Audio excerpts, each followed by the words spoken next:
What is going on, world? What's up, YouTube? It's Zero here. Today I'm bringing you guys a brand new episode of the 8 Below Show. Welcome everyone to 8 Below. Thanks for being here, guys, to the best gaming related show here on YouTube. And I'm super excited about our episode here today. We have a lot of stuff to talk about, so let's get into it.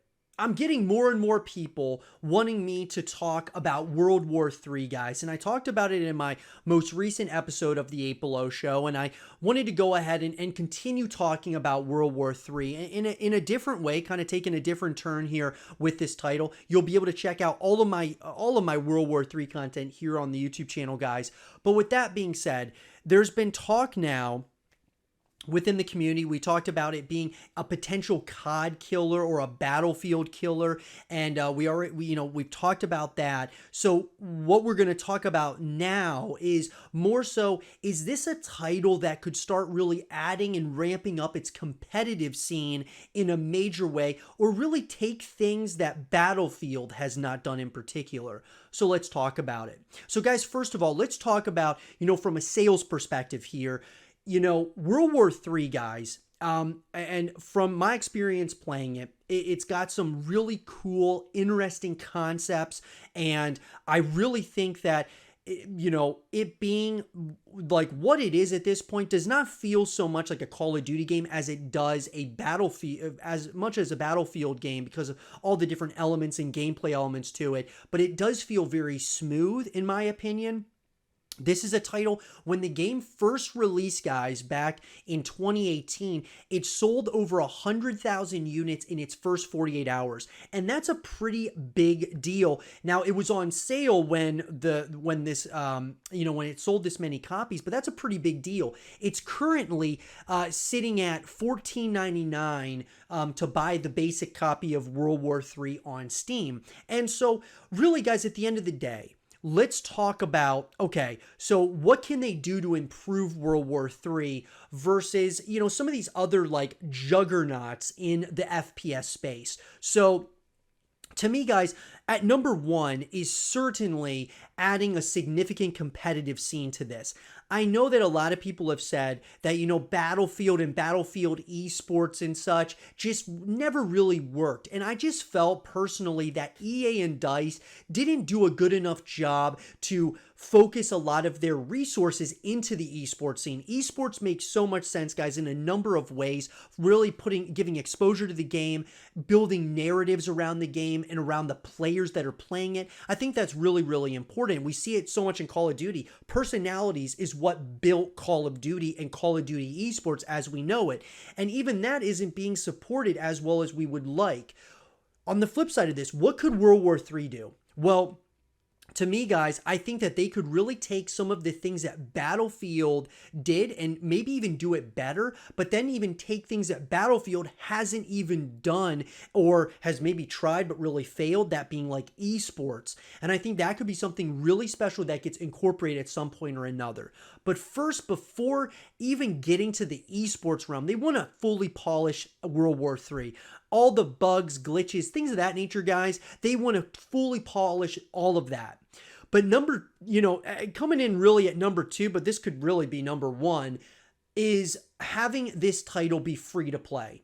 A free to play title, guys. And let's just say, okay, obviously the developers, the publishers, they got to make money here, okay?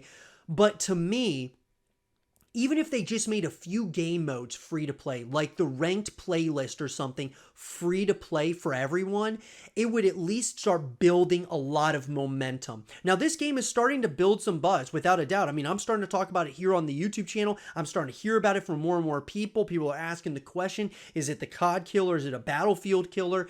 And that's why we're talking about it here. But really, guys, after I've been able to get my hands on the game, I've enjoyed it, but I would love to be able to get more people involved and into this title by, let's just say, more and more people creating content around it, more and more people that are able to play it, but having game modes that are free to play.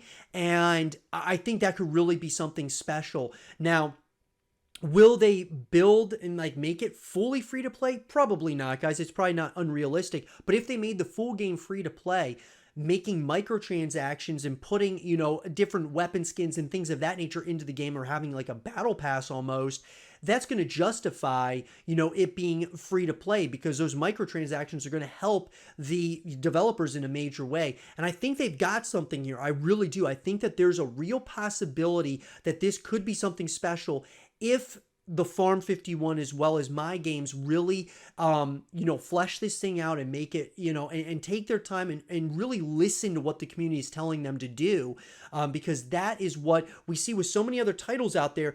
The developers and the publishers don't listen to what the community is saying, and then there ends up being massive problems, or the game's not nearly as popular as it could be. What I will tell you guys right here, right now, is that World War III has the possibility, and it really has the opportunity, to be the next juggernaut in the FPS space, without a doubt. But it really comes down to what are those next steps that they're going to make the game incredible, and what's going to draw more players in. That's really what this is going to come down to. What do you guys think, though? Do you think that World War III should have an esports or a ranked playlist? Should they be taking things from Battlefield, or really running with things that they failed to do? What do you guys think? Let me know in the comment section down below. And for more World War III content and videos, stay here with Zero TV. A title, guys, that is getting massive amounts of exposure, guys, and one that lots of big streamers are obviously streaming on Twitch, and a lot of people are talking about, is Escape from Tarkov. And this is a title, guys, that's really intriguing to me, a title that I absolutely love watching. I haven't played it as much as, some of the other FPS titles, primarily because it's only on PC at this point, and obviously I like playing most of my games on console. And that being said, guys, I want to talk about, is Escape from Tarkov ever going to come to PlayStation and Xbox? Is it going to come to consoles, or is it going to only stay to PC? Because I feel like it's going to limit its player base. That being said, guys, let's get into this. I'd love to hear your guys' thoughts in the comment section down below. So, guys, in an article coming to us from Chris Trout of Gfinity, Escape from Tarkov is one of the most unique FPS games we have come across in recent years, and it is growing at an alarming rate. The slow-paced, deeply methodical movement differs greatly from other leading titles like Modern Warfare. Perhaps this is why it has gained so much traction recently. So the game has made a home for itself on PC, but will it transition to consoles such as PS4 or Xbox One? So we hear some of you asking, is Escape from Tarkov available on consoles? Well, the FPS was originally made available to PC users when it launched back in 2016. It received a closed beta in 2017, which is the state it is currently in. But is an Escape from Tarkov PS4 edition in the pipeline? Is it going to be coming to Xbox One? The simple answer is no. The game's developer, Battlestate Games, has not yet announced plans for Escape from Tarkov to release on the PS4 or Xbox Series X, or, of course, the PlayStation 5. In fact, they are pretty much focused solely on the PC version, despite a 2015 FAQ suggesting that a console version was in consideration. So, it's interesting, guys. Since 2015, the developers failed to discuss anything to do with the version for Xbox or PlayStation, so don't get your hopes up. So, look, let's talk about this, guys, because I think that we really want to, I kind of want to dive into this. So, Escape from Tarkov, from a viewership perspective and just watching the game, it's really awesome, guys. It's a pretty special title, and I would love to see them expand upon it over time.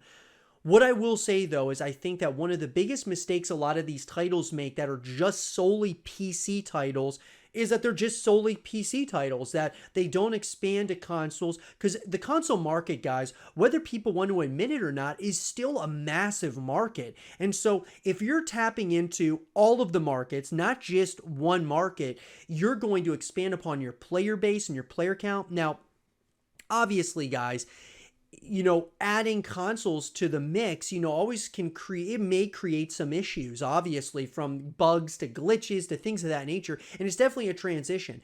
Escape from Tarkov is one of those examples of a title that's doing very well just being on PC. So why, change something that's not broken, and why change something that, is working at this point in time? And I totally understand that. I just feel, though, that it would do the developers very well to consider putting it onto consoles so that obviously we as the console community can also play it in a major way. And then you've got the PC market.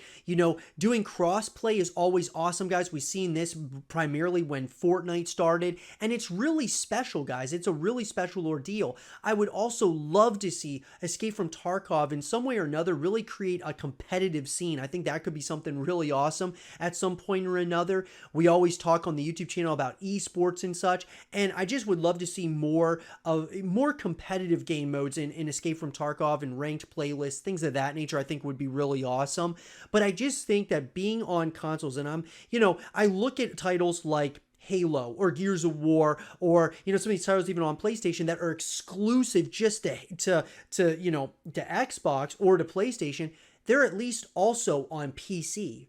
And so that's what I'm getting at here, guys, is that Escape from Tarkov, it can be on PC, but I think it should at least be on one of the consoles so that, so it's able to continue expanding upon that player base and such.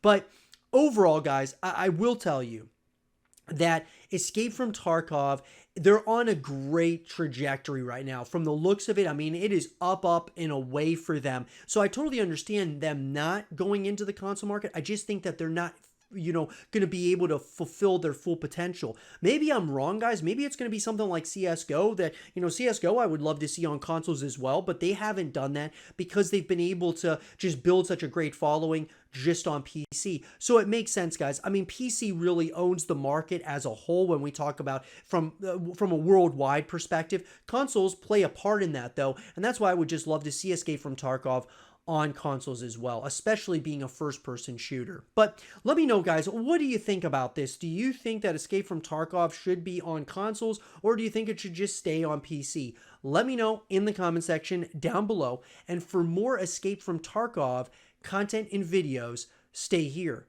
with Zero TV.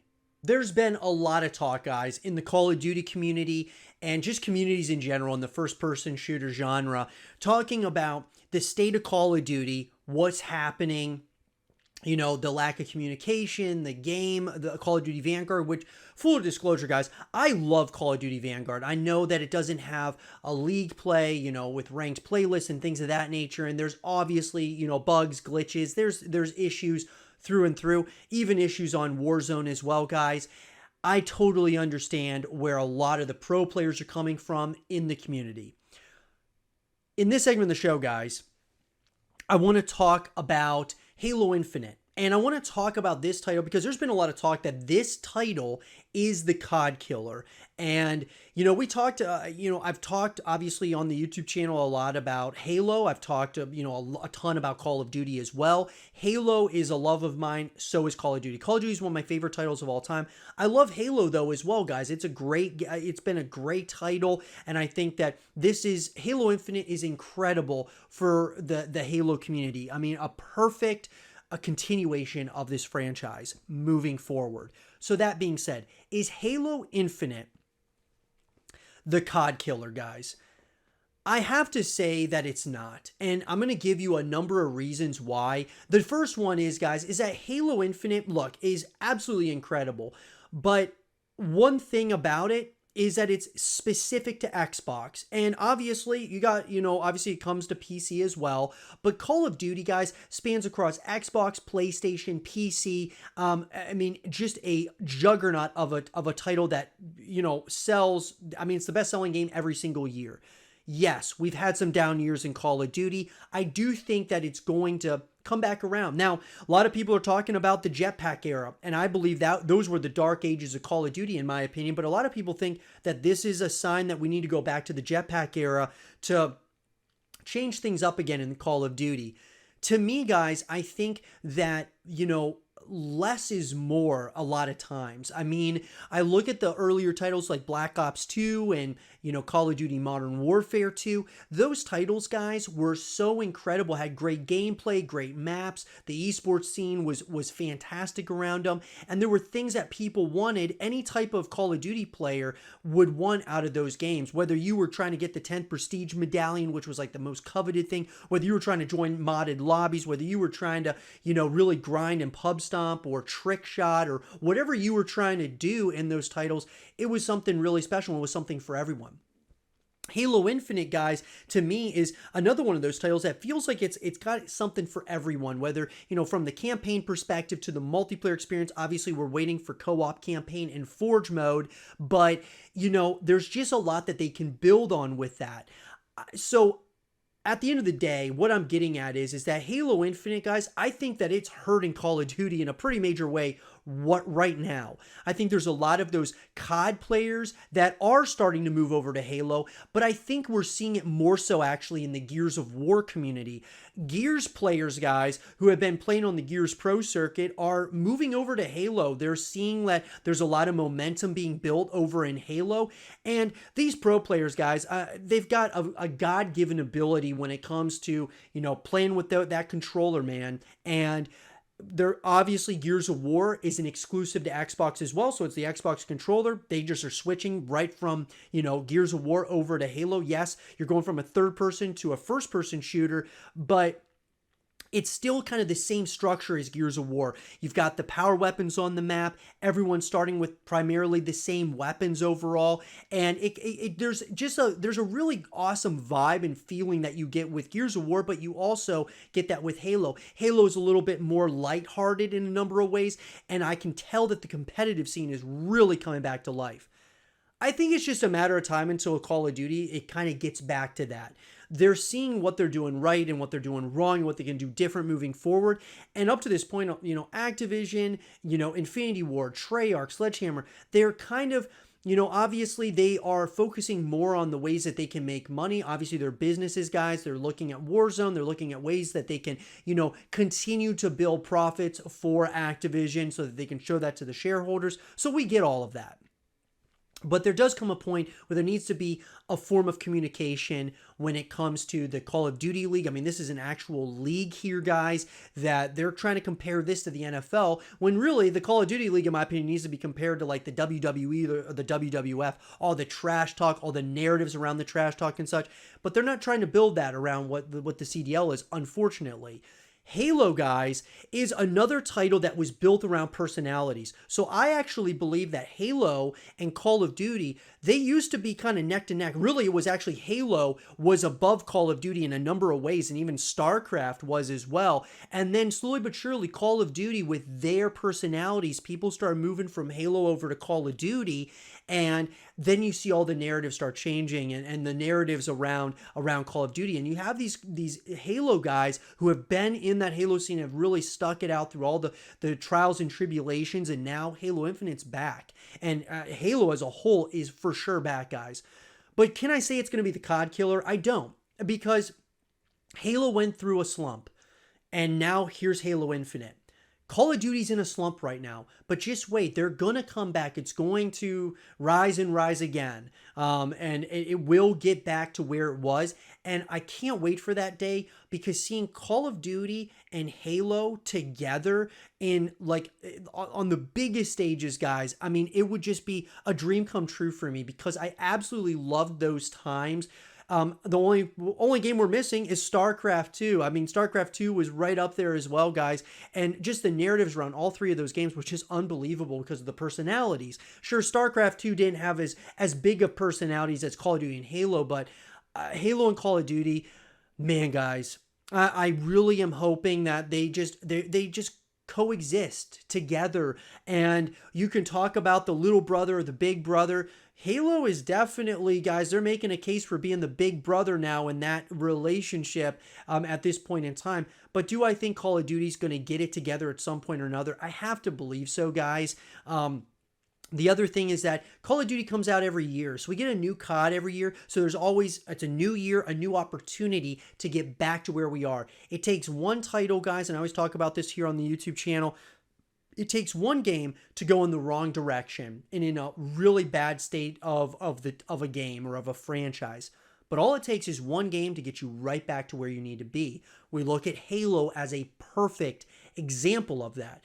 You're in this really deep slump, guys, and then Halo Infinite brings you right back. We saw Call of Duty. We saw somewhat of a resurgence with that. You saw Halo Infinite. It was in a pretty rough times with Halo Infinite, and World War II brought us back slightly, and I felt like it continued with, Black Ops 4, Modern Warfare, and, Black Ops Cold War, I felt like was a little bit more of a slump again, and then we've got, Vanguard, which I enjoy, but not everybody enjoys it. So it's like I said, guys, there's going to be peaks and valleys, but I know there's this real urge to get back to what COD was with like Black Ops 2 and Modern Warfare 2. And Halo did it, so Call of Duty can do it too. What do you guys think, though? Do you think Halo Infinite is going to be the COD killer? Like, people are really going to be moving over to Call of Duty, over to Halo from COD? I have a hard time believing it because of the franchise model over in Call of Duty. Sure, the amateur and the challengers, guys, I can see a lot of those players moving over to Halo, but I can't really see the pros who are making all that money, great salaries in the Call of Duty League moving over to Halo right now. It just doesn't make a lot of sense to me. But let me know, guys, what do you think? Let me know in the comment section down below. Is Halo Infinite the COD killer? Let me know. And for more Halo Infinite content and videos, stay here with Zero TV. And with that being said, everyone, I hope you guys did enjoy this episode of the 8 Below Show. And everyone, I would love to connect with all of you on one of the social media networks I'm on. That's Facebook, Twitter, Instagram, and Twitch at @0_TV. Very active on my social media, guys. I would love to have real conversations about just games, guys, and movies. If you're into movies, guys, check out my second YouTube channel. It's the first link in the description down below. That's 02, where you'll find all of my movie-related content. Love talking about movies, guys, and I would love to have those conversations with you as well. And with that being said, everyone, I hope you guys did enjoy this episode of the 8 Below Show. And if you guys did, leave a thumbs up. Guys, that helps me out in a massive way. Thank you so much for all the support. Subscribe if you're new. Stay positive. Just keep grinding. And as always, I'll talk to you guys all in the next one. Peace.